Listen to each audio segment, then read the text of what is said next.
You're watching the Scottish Football Zone with all the build-up and reactions.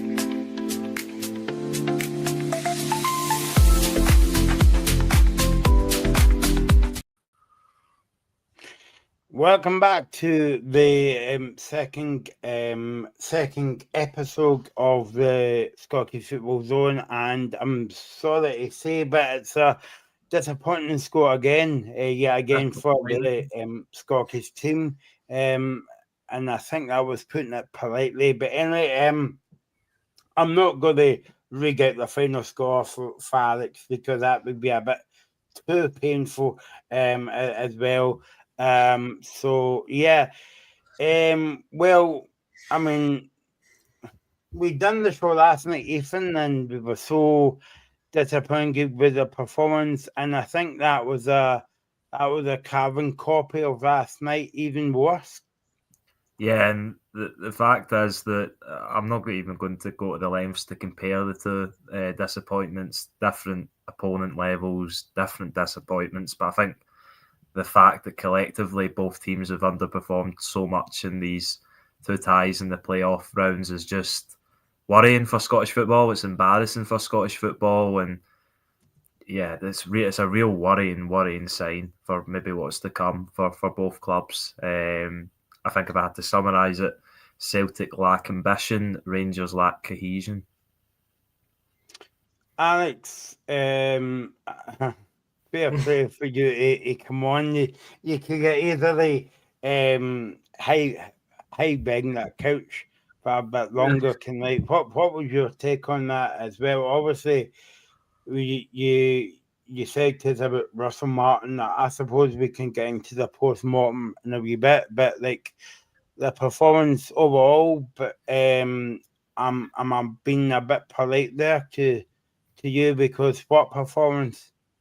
It was, it was dreadful. Absolutely. I don't know. Honestly, I'm lost for words that I wouldn't get in trouble for. Diabolical performance from Rangers.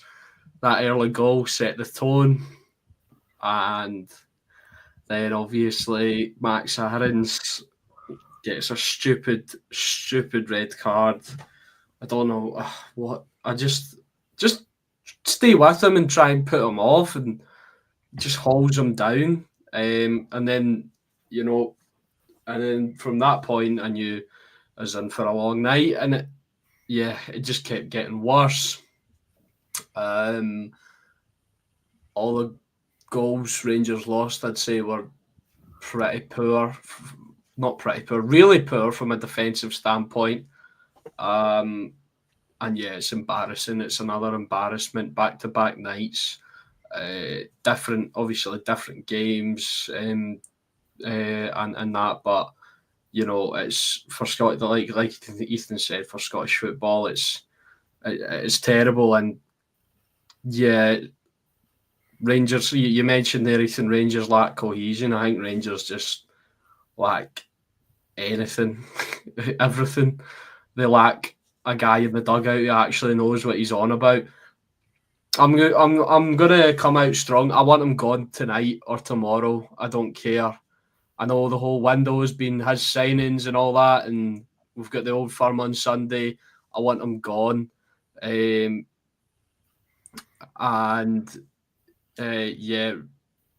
agree with that from the Gorgie Boys podcast. So open, it was ridiculous. It is a disgrace of a performance, and yeah, I'm struggling to sort of put it into words. So Russell Martin, he has to go. I think he's lost the players. Ethan mentioned before we came on that he thought that the Aarons challenge was just a sign of a guy who's given up. And yeah, it's looking like that. And full disclosure for everyone watching, I didn't watch the second half. I was just checking the score periodically, praying it wasn't 7 or 8. So 6-0, 9-1 on aggregate. I don't know what else I could possibly say. I'm sure you guys will bring up points and I'll go on rants throughout this recording. But those are just kind of my initial thoughts. I've been through. I think I've been through the 4 stages of grief, and now I'm just sort of in a state of, is it 5? I don't know what the stages are, but I've been through them all, and now I feel like I'm just in a state of shock, and the energy's been sapped out of me. But I'm sure, like I said, you guys will bring up some things. No, I'd agree with that point as well from the Gorgie Boys podcast. It is strange to say losing 6-0, but Butland was outstanding. He made some incredible saves, and I feel sorry for him that he's playing behind a defence made of Swiss cheese. Aye, take it away, guys. That's kind of my initial kind of thoughts there. Yeah, I was just gonna go sort of. I know that Alex you won't like to hear, but I'm just gonna go through the goals and sort of remind the viewers of where Rangers went wrong and why they went wrong all night. And I don't think there's even any point talking about the individuals' performances, apart from Jack Butland, to, as you both said, you and Graham in the chat, he was outstanding. First goal, Cross isn't defended well enough. But Nasser Daziga, he's just a defensive awareness to know where the striker is appalling. Nicolo Tresoldi, who I said was pretty poor in the first leg, proved me wrong tonight because I thought he was absolutely brilliant. But I mean, it would have been easy for Club Brugge players to be brilliant tonight. Good header, Butland can't do anything about that. Then, as Alex mentioned, Max Aaron's the red card. It's inexplicable. It's just laziness. He doesn't want to try and get back, and I don't know what he expects to happen when he pulls the player down. And sometimes it's your own initiative says that you see the player running away from you through and goal and you want to pull him down. Okay, I maybe understand that, but I don't know. I just think it's laziness, and it looks like someone in playing for a team that the manager's lost the dressing room already, and it's really concerning because we're only 10 games into this Russell Martin tenure. Then through after some brilliant saves from Jack Butland, I'm trying to find, there was so many chances for Club Brugge. It was Hans Vanaken who eventually got the second goal. The zonal corners again, we spoke about it last week, it's just terrible. The short corners were so easy for Club Brugge.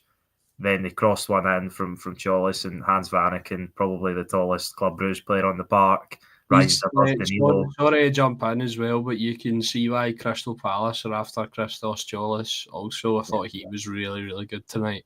Yeah, he was. He was very good, and Hans Vanaken I thought was a class act as he has been. I don't think Ali McCoist was quite aware or familiar with his game based off what Ali McCoist was saying, but it's a surprise he's really been at Club Brugge his whole career with the talent. He had a good header from him. Then Joaquin Says, who set up the first one, he was found unmarked at the back post. Another brilliant save from Jack Butland, but he just finishes the rebound in with his right foot. Then Says that the left back's at it again just before half time, and it was like walking football pace at this point. Club Brugge were just that fourth goal, by the way, was absolutely criminal. He just strolled in, and it was as if I don't know. He had as much space as like an airplane or a runway or something. You could oh my god, it was absolutely criminal. And then at that point, I was just kind of sitting, just contemplating my life choices. And then when the fifth went in, that's when the rage came out. I actually did shout at the telly, so then everyone could have a good laugh at that. I'd kind of just been sitting in silent rage by that point, but when the fifth went in, I just lost it. I actually stood up out off the couch. And I think I was shouting something along the lines of, "This is ridiculous, get him out," and stuff like that, so everyone can have a good laugh at that. But I think Graham makes the point. Christmas came early for Bruges, and exactly that. They played the last 3 games they played against the Scottish side, Celtic and Rangers. They've scored 10 goals, and they've been some of the easiest. Nine of them was. Yes, yeah, of course. But I was just making the point because probably the goal that they scored against Celtic was the easiest because they didn't score it. But some of the goals have been awful. And then, as you said, you think that's maybe it for the first half, scoring at 4-0, and then it's so predictable that Ali McCoist even call us out what's going to happen before it does. The cross ball across to Carlos Forbes, who I thought was excellent. He plays it back to Vanaken, who plays a ball in, and Stankovic just walks into the box and headers it in first time. Very easy goal, well worked goal by Club Bruges. And the really concerning stat was that despite Rangers going in at the break 5-0 down, Jack Butland prevented 1.8 expected goals of shots on target in the first half, which I think is an absolutely ridiculous stat. And then he makes the 3 changes at half time. And luckily for Jadon Ngoma, Carlos Forbes gets subbed off at half time for the French winger who comes on, who looked pretty good, Mamadou Diakon. Taylor Osgaard, Joe Rothwell, Desedi Gassama came off for Mohamed Diamande, Nicholas Raskin and Finlay Curtis. Then Club Bruges started the second half, how they ended the first. Maybe the pick of the bunch for the goals. Christos Cholis plays a lovely 1-2 with Trizoldi and just bends it into the far corner off the post. It's a really nice goal. And as Alex said, he was brilliant on the night, so he probably deserved that goal.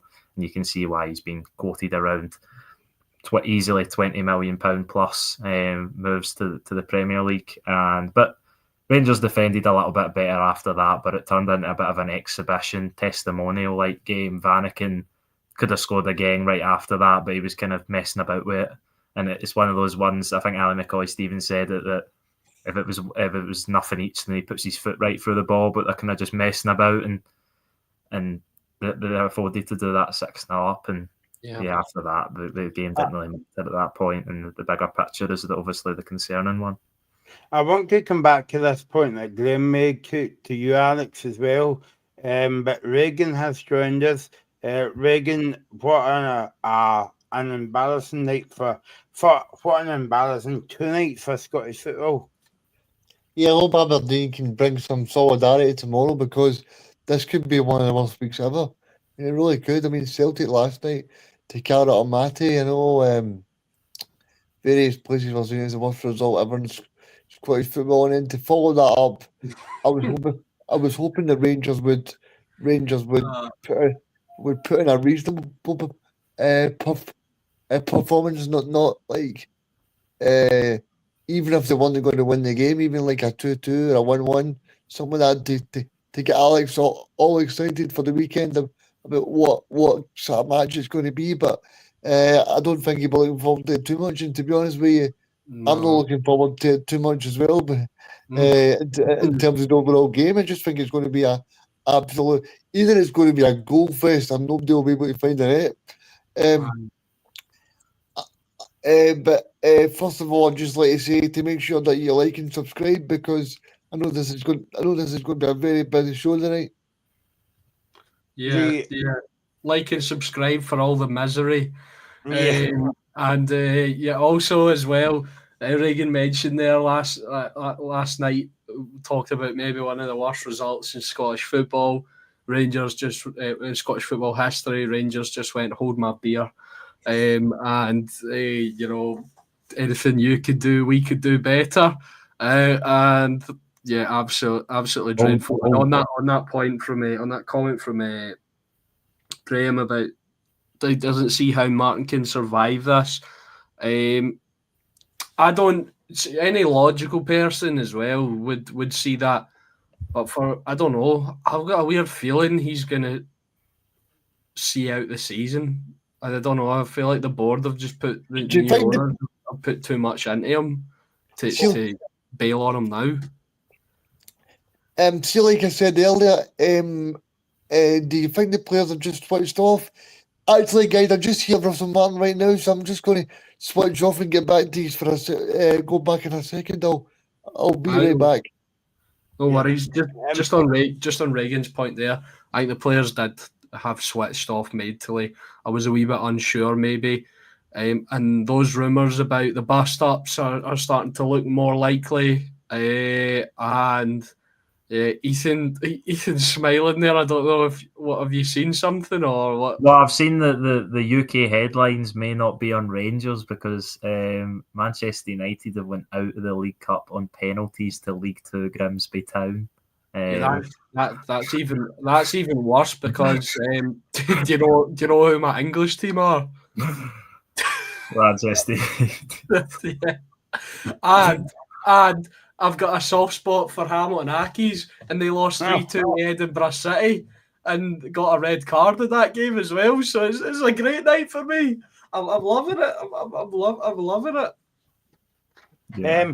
By the way, Alex, I'll be interested to hear your point on this one. I've made this point so many times on the show now. I feel that a broken record. Like Graham basically says, I don't know how Martin can survive from this, right? I know it's early in the season, but his appointment is absolute disgraceful. Now, this is only my guess, right? I can only speak from the outside here, right? But I don't think he was Borg's number one appointment. I don't know how you and Ethan feels about that, but I've got my suspicions that the Borg didn't know who Russell Martin was. No, as well. Maybe I'm wide of the mark there. I don't know. I don't know. Well, I think they were aware of him, but I think the number one choice was perhaps Davide Ancelotti, but that didn't work out in the end. No way he said that. That's quite funny as well. I've just saw that comment before that he said Martin said he was proud of his team.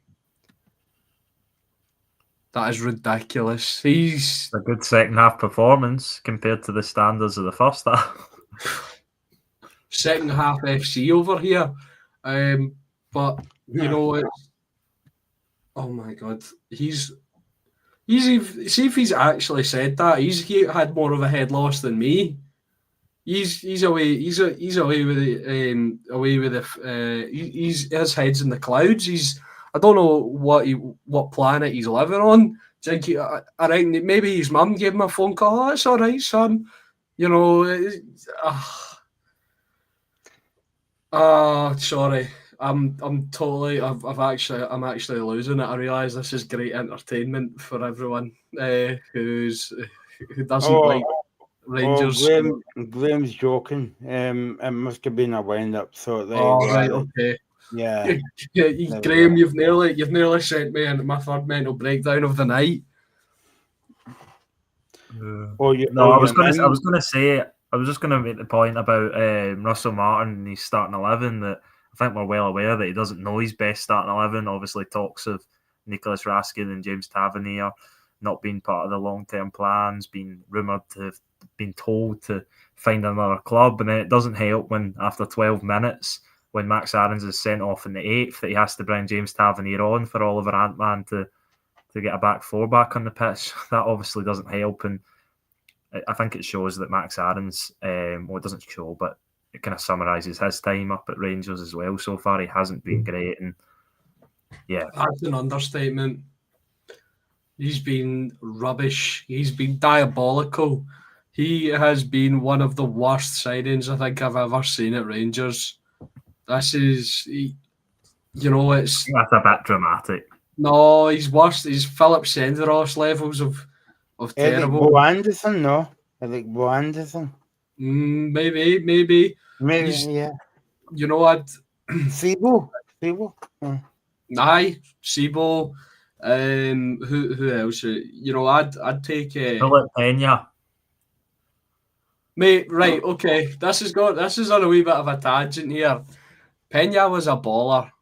It was just you could see. I think he was. This is a really weird, unpopular opinion, but I think he was too good for Rangers when he came in, because the passes he was playing and stuff, and his vision It was ahead. He was playing it into spaces and it was going out, right? But that's because they weren't in the space. That's where they should have been.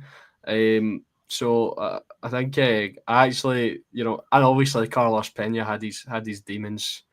Unfortunately for him, but yeah, that's my unpopular opinion. I think Pena was just too good at the time. I was forgetting what his actual first name was. I know who it was like his nickname. His like middle name nickname that some players get. I know, Odin Holm or Odin Thiago Holm, named after Thiago Alcantara as well. Obviously, where is he now? He's on loan at LAFC. All I don't right, think he's really played much there. Balling out with Heung-min Son. Yeah, I think so. I think that's. I'm pretty 95% sure that's where he is. But I'm just going back to the game. Right. To be fair, in the second half, it was an improvement from Rangers because it wasn't shot after shot. It was more just Club Brugge passing the ball around Rangers' area. That's where it should have been. Though, after you go down to 10, you just need to make it tight and make it difficult, because the tie's done by that point, and just try and not get embarrassed. And they did get embarrassed. Yeah, Jack Button made some ridiculously good saves as well. Sorry to cut you off. That's fine. There was just chances. Carlos Forbes walked through the defence at one point right after Rangers went down to 10 minutes. He scuffed his shot well wide, but Cholish had a magnificent strike from range, and it forced a really good save from Jack Butland onto the bar. There was a header that was saved. He made so many good saves, and he was by far Rangers' best player, and maybe even in contention for man of the match. Obviously, he wouldn't get it because he's on the losing team, but he was that good, Jack Butland, and he's been the standout and consistent player throughout the season. Maybe last season he dropped his levels after being in the running for player of the season in his first season at Rangers. But yeah, he's one that can stand up and be proud of himself when I don't think maybe any other Rangers players can. Is it a bit unfair for me to say how good Celtic and Rangers recover from this, but also a big one would be like how would Rangers recover from this, because the league form hasn't been brilliant, Alex. They picked up 3 points on the league form. Okay, they beat Arrow, but Arrow had a few chances as well. And that was at Ibrox as well. And obviously, you've got a big game coming up on Sunday against Celtic. I don't know if I'm even going to watch that game. Maybe this is the raw feeling, but I don't know. Despite how bad Celtic are, I'll get to that comment in a minute, but despite how bad Celtic are, I honestly think that Celtic are going to walk through Rangers on Sunday now, fairly easily, I'd say, because we're not. I don't think we're any better than anyone that Celtic have played. Maybe Livingston, you could make an argument for that, but I think Rangers would struggle against Aberdeen. They'd struggle against. St Mirren. Oh yeah, they did struggle against St Mirren. They obviously drew 1 each with them. Oh, yeah, obviously. Probably would struggle against Falkirk as well. Definitely would have struggled against Kairat Almaty, because shown this season we can't attack either. We can't break down teams. So yeah, I don't think Rangers are much better than anyone that Celtic have played, and I think it could be bad on Sunday. But what was that comment from Graham there about who's to blame? Is it the board? Is it the board for appointing Martin in the first place, or Martin for not changing his style? I think it's shared blame. Obviously, the board have got it wrong, clearly, and they need to pull the trigger now.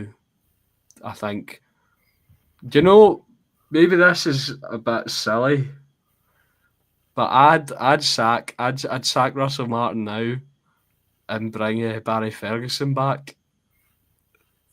I don't think Russell Martin will get sacked. That's I don't think he will either. I think I made this point when a lot of people wanted him sacked after this Midden game that I think Rangers planned for him. They've made a lot of investment for him, his signings, his players that he's brought in. And although it looks terrible and he's 3 wins from 10 games is an absolutely horrific record for a Rangers manager, I think they're going to stick with him because they've invested a lot. They've really doubled down with it, and I think they'll go with it regardless of what happens in the discourse after this match, and regardless of what happens on Sunday. I think he's got at the very least, another 5 games in charge of Rangers. I think going back to Alex's point, you make a good point, Alex, as well, about putting in Russell Martin. Why not just leave Barry Ferguson in the job? You know, like he got a good European result against Galatasaray at Ibrox. Fenerbahce. Yeah. You better make sure there's no Turkish guys listening. Listening to this, they'll be fuming. He beat Celtic at Parkhead as well, you know, and he got that kind of. I don't want to say that this word. We use this too many times. I kind of feel good fact about Rangers because maybe he was a Rangers man, and you know. To be honest, I don't know what Ferguson is feeling now because he's still at the club.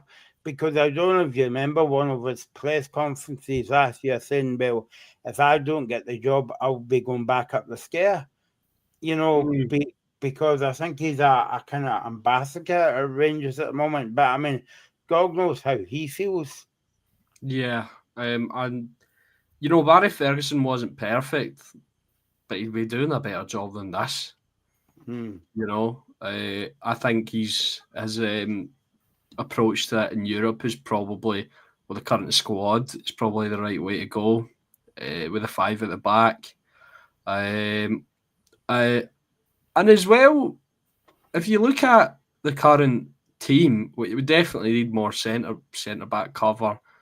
But if you look at the players in that squad right now, Ethan, do you not think that they would fit that style quite well? You know, you've got that. Obviously, I think there's maybe too much in other positions. The squad would be a bit unbalanced if you came in and changed formation.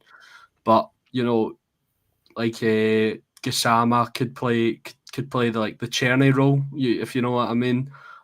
Off of Dessers, you've got essentially the same midfield. And then you've got Tavernier can play centre back or wing back.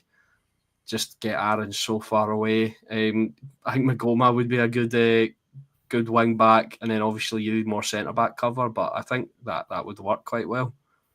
Quite possibly, yeah. And I think if they do get rid of Russell Martin, and I think it depends on how he does in these next few games. If he goes, obviously at the weekend, if Celtic walk up to Ibrox and win 5-0, for example, then you could easily see him losing his job.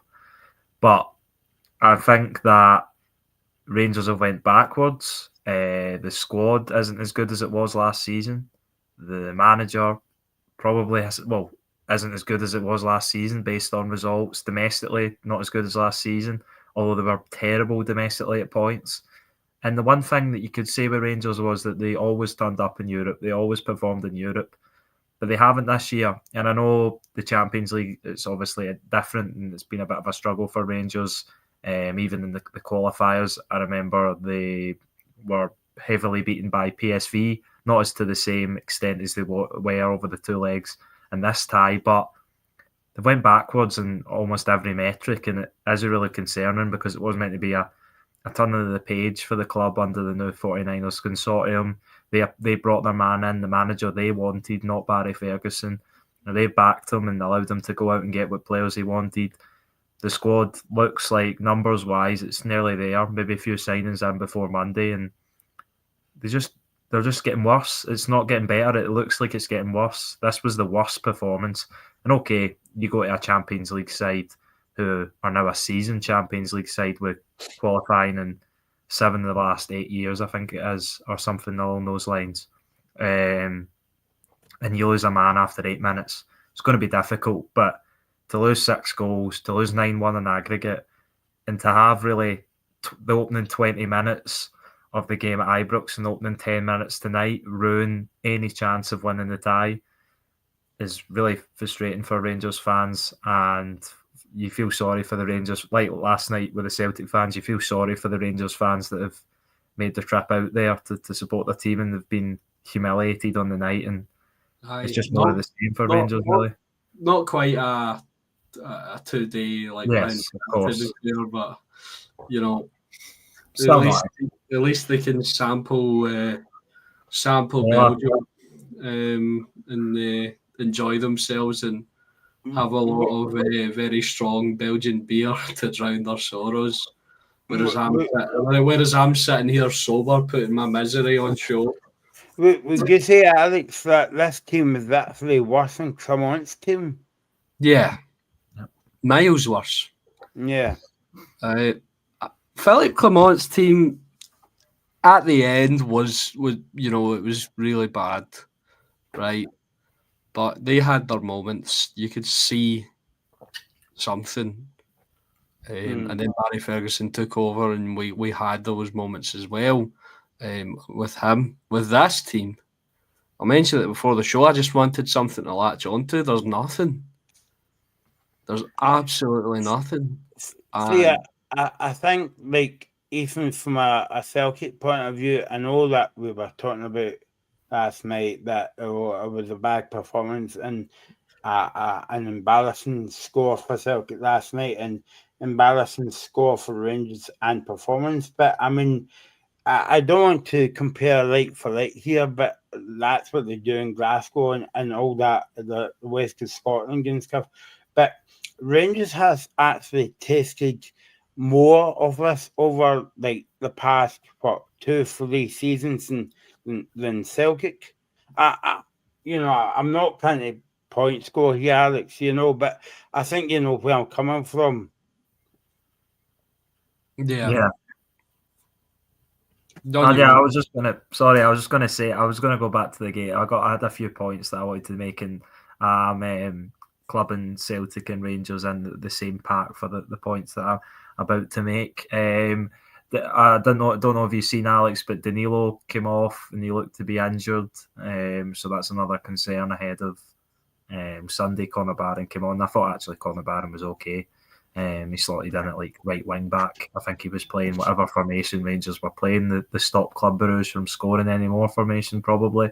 But Rory Hamilton made the point, and he was discussing with Ali McCoist on commentary. Celtic and Rangers hide behind their domestic success, the guarantee of finishing in the top 2, and they don't do enough in Europe. In all fairness to Rangers, wait a minute here. What? Don't do enough in Europe. Well, if you let me finish, you're going to let me finish. Okay. Right. Okay. In all fairness to Rangers, I would say that in the last, across the course of the last few years, Rangers have done well in Europe. But tonight and that last week was embarrassing. The same for Celtic, and Celtic haven't punched above their weight in Europe since I can remember, and I don't know. These clubs should be doing more, and you can tell me if I'm wrong, but Club Brugge are miles ahead of Celtic and Rangers, and they're exactly what Celtic and Rangers should be. They have a smaller fan base, a smaller stadium. They'll sell less season tickets, less merchandise, and they play in a league which will not earn much more TV right than Scotland, yet they're light years ahead of Celtic and Rangers on a European scale. Why? Do you know why that is? And it was an interesting stat that Rory Hamilton read out, I think, during the game. They used their youth academy. Yes. Their whole back four came through the youth academy. They produce good footballers, and they sign young footballers from other nations for cut price fees. Carlos Forbes was €6 million. That's right in the ballpark of Rangers and Celtic. trying to think of others off the top of my head. I don't think Jollis maybe a little bit more, but couldn't have been that much. Obviously, he struggled at like Norwich City and stuff like that. But yeah, now he's sort of emerging as a really good player, and they sign really well, and they use their youth academy, and that's something that Rangers and Celtic don't do. Rangers are really bad at it. I think Celtic are the worst at it. You see young players coming through, and you're thinking, this might be good, and then you never see them again. Unfortunately for Dane Murray and Kobe Donovan, who have been really good, I think when Celtic get their act together and get enough players in, you'll never see them again. They'll go out on loan a couple of times and they'll end up at like Aberdeen or St Johnstone or something like that. Ben Doak. Yeah. I think this comes to a problem that they won't have in Belgium, though, and I would completely agree. The Celtic and Rangers youth systems have not been good enough for ages now. But the problem now is that all the English clubs pick up all the talent in Scotland because it's cheaper than it is to go and get talent from anywhere else in the world. I think, I'm not going to get into the politics of it, but I think it's something to do with since Brexit. It costs more to import players from different countries than it would to get players from Scotland, obviously, as part of the United Kingdom. So they just pick up all the best talent they just vacuum them all up from the best talent in Scotland, and then they sign 5 players, and if only one of them works out, then it's financially better than going and getting a player from France or Spain or Italy or something like that. So that's why we're not seeing many good Scottish talents coming through. And at the moment, you made the point, you've got Finlay Curtis at Rangers, you've got Dane Murray, who I think will be part of the plans at Celtic this season, Kobe Donovan possibly, if Celtic don't go and sign a right back, with them only having Anthony Ralston and him available while Alistair Johnson injured. But yeah, as you said, the Club Brugge youth system, the NXT, I think it's called, is ridiculously successful. And to sell 80 million euros worth of talent and bring in 30 million euros is exactly the sort of percentage that Celtic and Rangers should be looking to do. And that's why I say Celtic lack ambition. They've not spent enough money of the money they've recouped over the last few years. And I think Rangers don't have enough cohesion. Rangers don't have the structure to do that right now. And as well, just on the young Scottish players, you mentioned there them hoovering up, England hoovering up young talent as well. We've seen it over the past few years as well for young Scotsmen. They're starting to look to Europe for opportunities, and it's working out for them. For a lot of them, they're going abroad and doing their thing. But I think that's a damning indictment of the fact that they at their current clubs, at the clubs, they don't see a path, to the future. And I think there are exceptions, like maybe like Lennon Miller. Obviously, he deserved a really big kind of move away. But one that always was kind of weird, and it's worked out really well, was Lewis Ferguson to Bologna. Now he's the first Scot since Dennis Law to captain a side to Coppa Italia, I think. So that's fantastic from him. Obviously, I think he's going to Derby County now, but Max Johnston, at a very young age, went to Austria, and now Sturm Graz are able to command a £3.5 million fee from Derby County for him. So, which isn't far off what Udinese paid for Lennon Miller. And no disrespect to Max Johnston, but Lennon Miller's a far superior player. So it's I think that is part of the reason as well, and it is sad to see. Yeah, it is. See how before I come back to your comment about youth football and stuff, I could spend a whole show speaking about youth football, but I know that Reagan was talking about Reagan was away listening to Russell Martin after the game. Yeah, there was a few interesting comments So he was There asked. always is. He was asked straight off the bat about Nico Raskin. Is there a problem? Is he going to be here by Monday? He said there's a number of players that potentially could leave, and he is one of them. That's what he said. He said there's two players that he's proud of tonight, and one of them is Tavernier, and the other one is Lyle Cameron.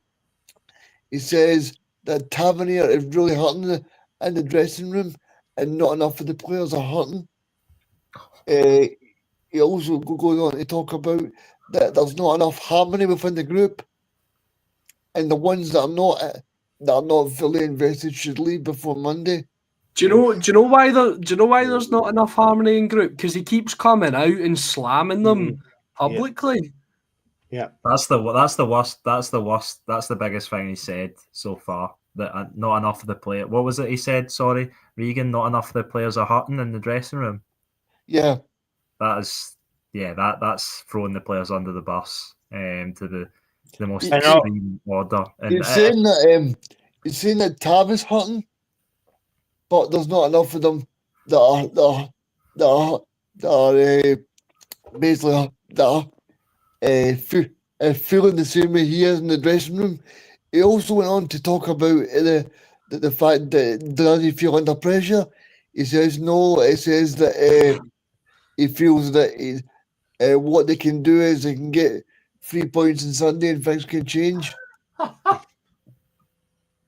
He's in dreamland. He's actually dreaming.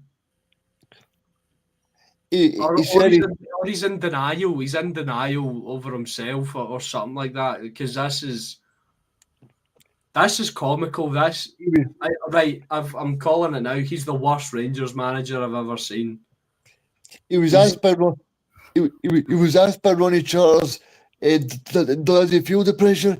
He says he understands the fan frustration, but he thinks that the players are able to bounce back on Sunday.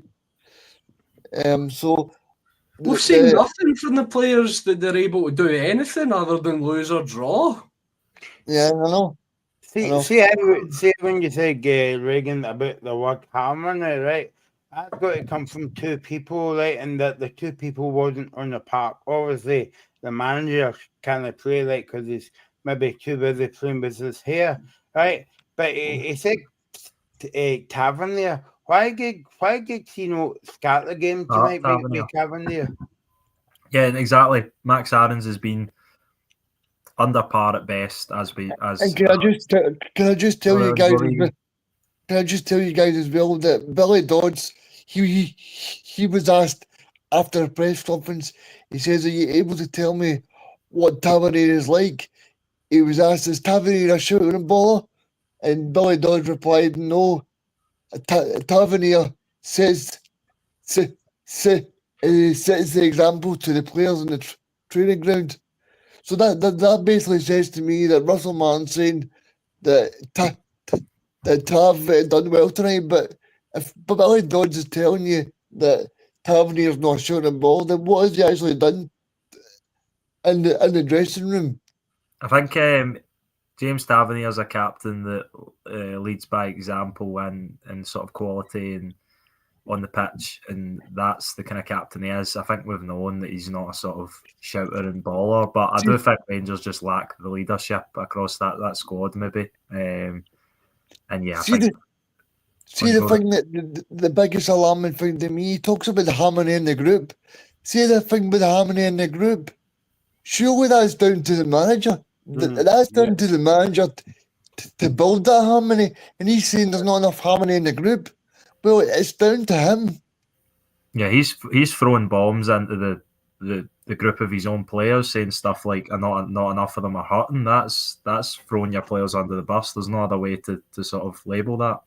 I think it's exactly what I was saying, guys, before the show. About I can't remember who made the point. It was either Ethan or in fact I think it was Ethan. You were saying about people leaving Southampton and people now wanting to leave Rangers. Now, I think that the common denominator here of Russell Martin, he doesn't want to take the blame because he's getting paid big bucks and all that.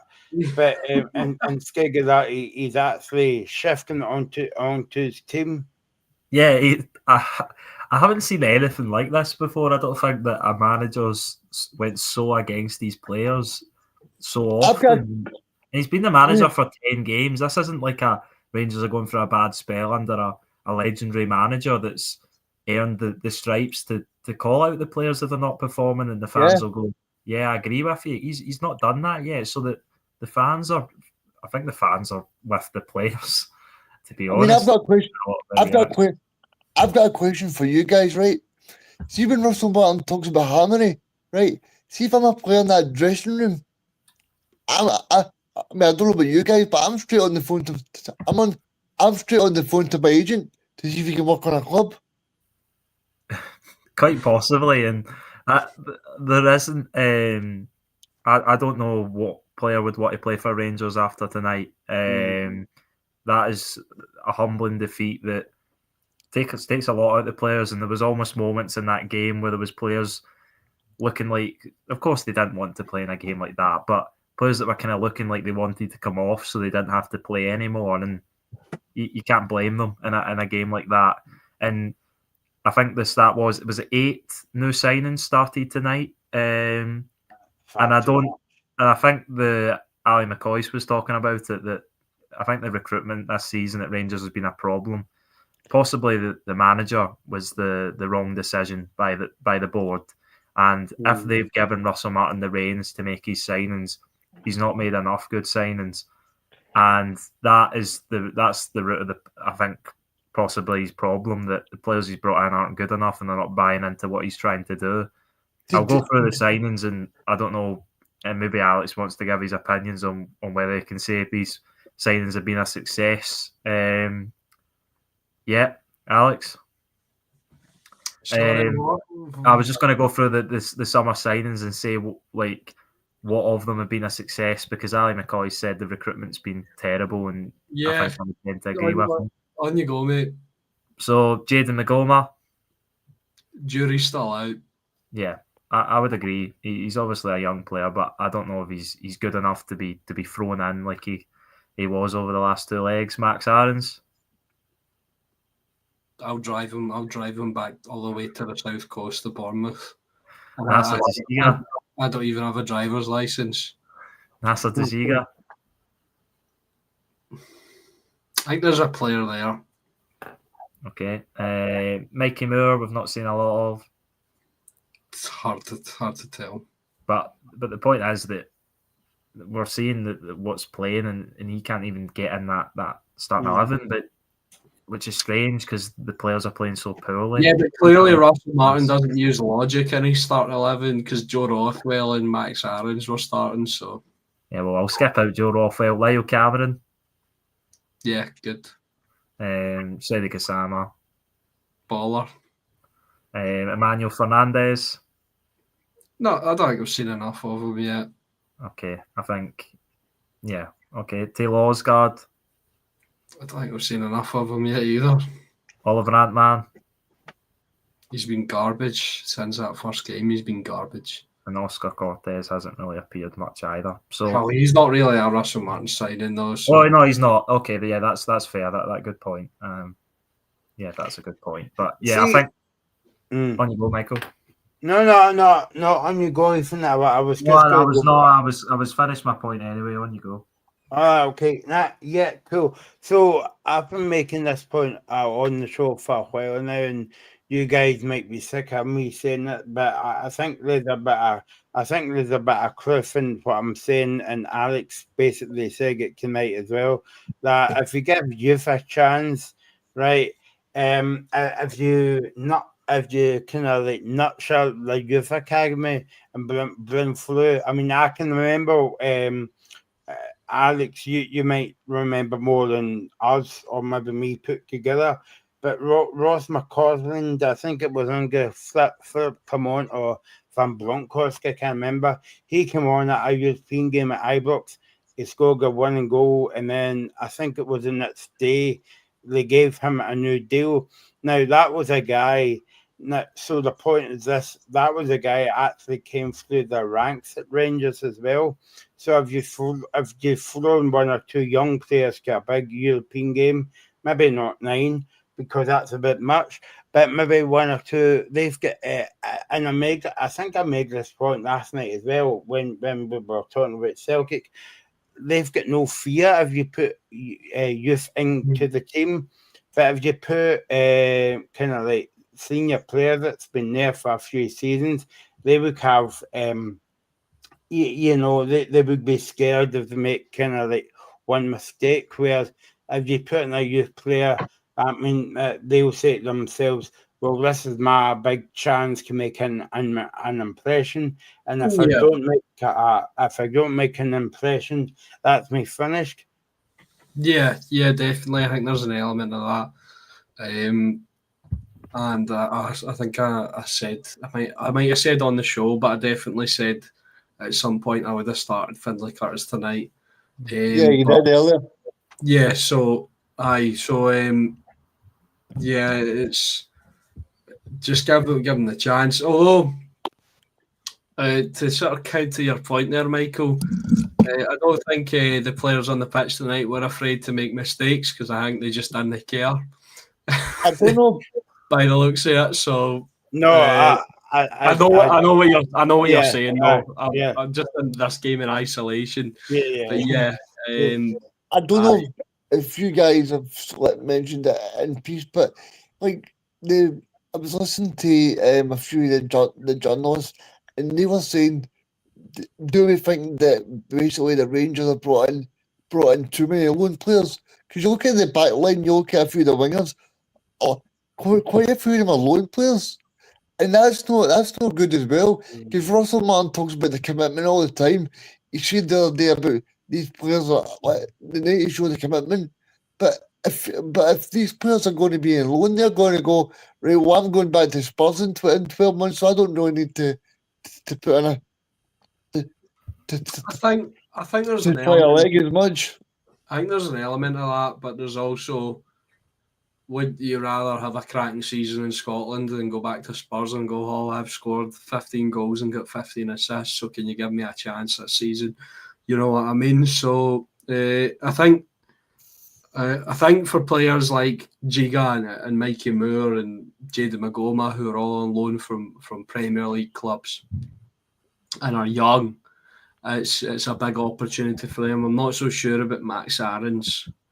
He just looks like he might have given up on his football career entirely because he's been clearly he's been rubbish at Valencia and rubbish at Bournemouth, and now he's rubbish at Rangers. So, See, I'm always interested in that because I speak to people all the time, and I see like Diallo that's at Man U now and getting stuff at Man U. I mean, how did a guy like that do rubbish up here and then go down there and do really well? I don't. I think where Amad Diallo was, the thing was you could clearly see he was a great he was a great player like on the ball, but he wasn't tough enough to play up here. And towards the end of his spell, he actually did bulk up a little bit, and he was getting involved. He was good in the cup final against Hearts. He did miss a sitter, mind you, but he was making an impact. And then he went to the Championship, and he was brilliant with Sunderland. So I think his spell up here did toughen him up a little bit. I don't know if it's necessarily a thing of it just doesn't work up here because I don't think that's true. I think any player could thrive in any scenario if they applied themselves. Maybe it's a case of these guys coming to Scotland and underestimating them. I think with Rangers signings as well as a whole, I think the recruitment team and Russell Martin have underestimated the quality of Scottish football. Yeah, do you think that? Because, like, I was listening to Billy Dodds earlier, and Billy Dodds is saying like he's got friends down at Leeds who really rated Joe Rothwell, right?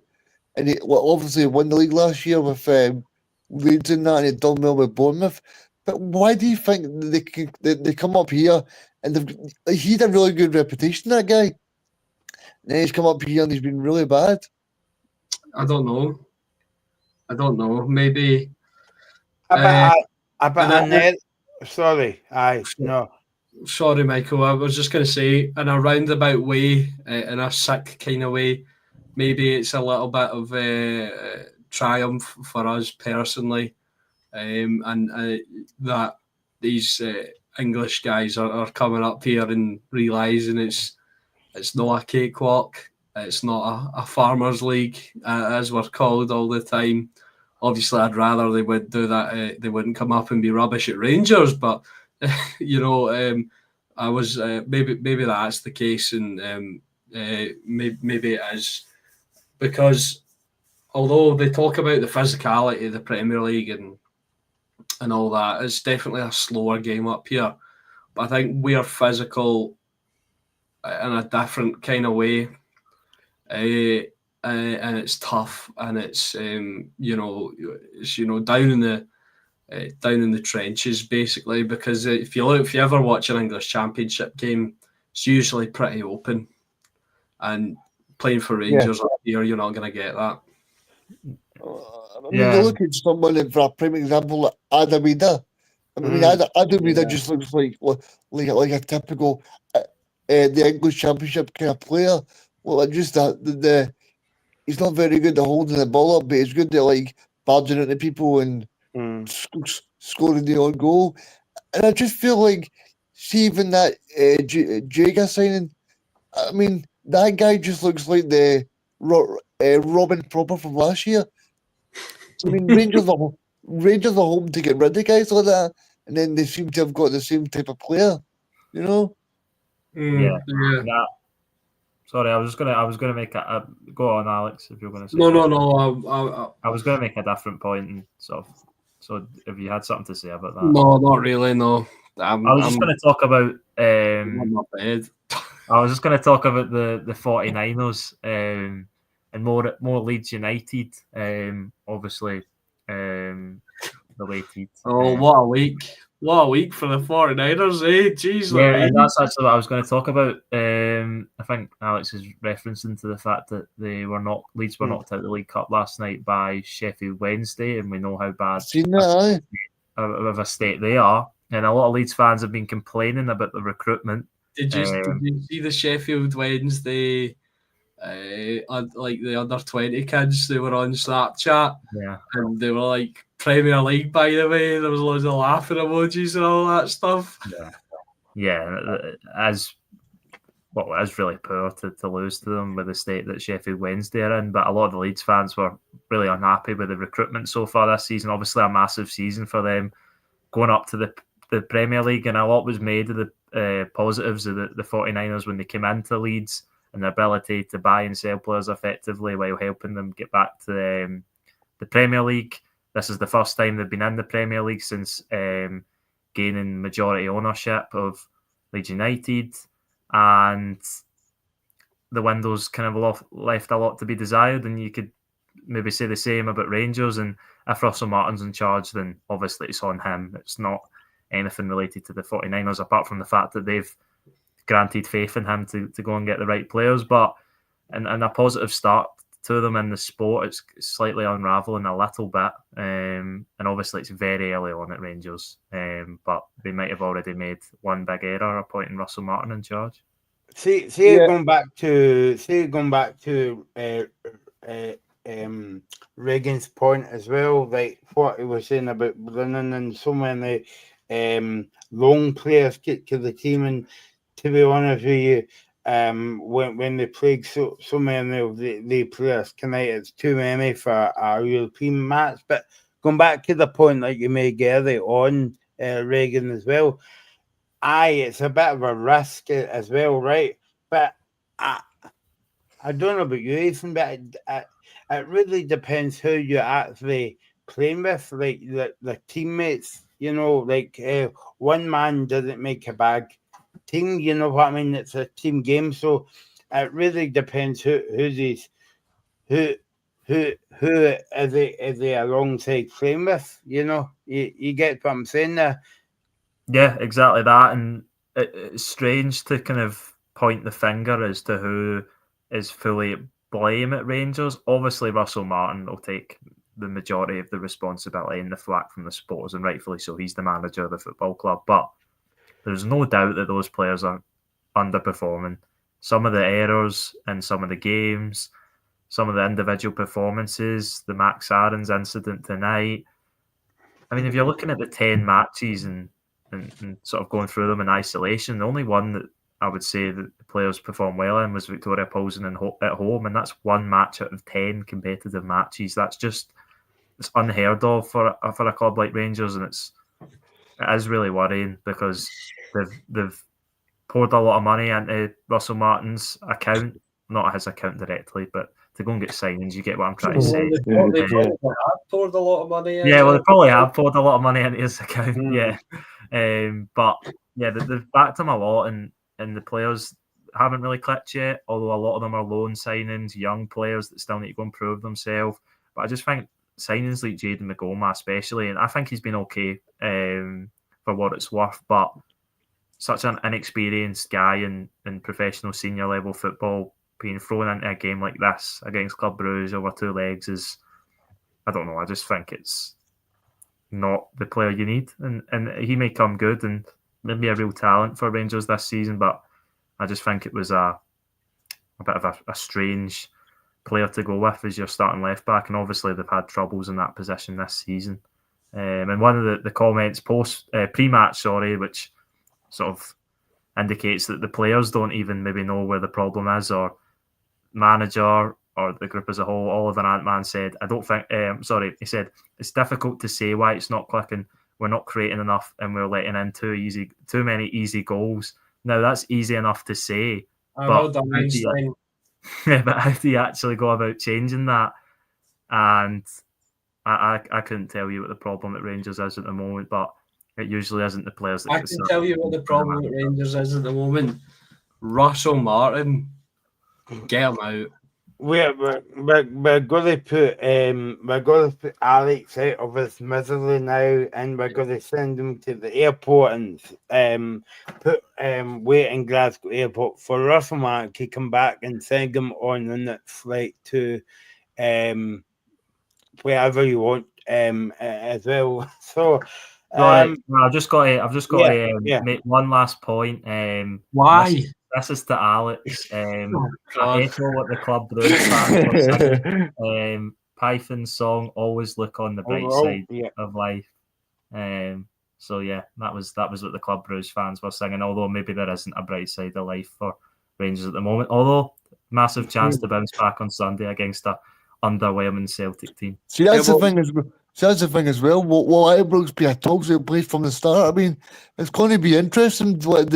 How do the Rangers fans approach it? I don't think it will be toxic from the start, but if it starts going wrong, it will become toxic very quickly. There you go. The final word to Alex tonight on the show. Interesting couple of nights, guys. Hopefully Aberdeen and Hibs may, well, no so much Hibs, maybe Hibs, but Aberdeen will fly the flag for Scotland tomorrow night, and we'll be back tomorrow night with all the build-up to the games at 6:30 and again on Friday night for the big preview show. Thanks to the full house tonight. Thanks to the captain of the ship, Alex. He's away to Highland or whatever now. Thanks to Ethan and thanks to Reagan for joining us tonight. No worries. And please subscribe to the channel. Subscribe to the Scottish Football Zone channel and give us a wee follow on Twitter as well. That way, much appreciated. Thanks for all your comments tonight. We'll do it all again tomorrow. Remember, early kickoff, and we're here at 6:30. You're watching the Scottish Football Zone with all the build-up and reactions.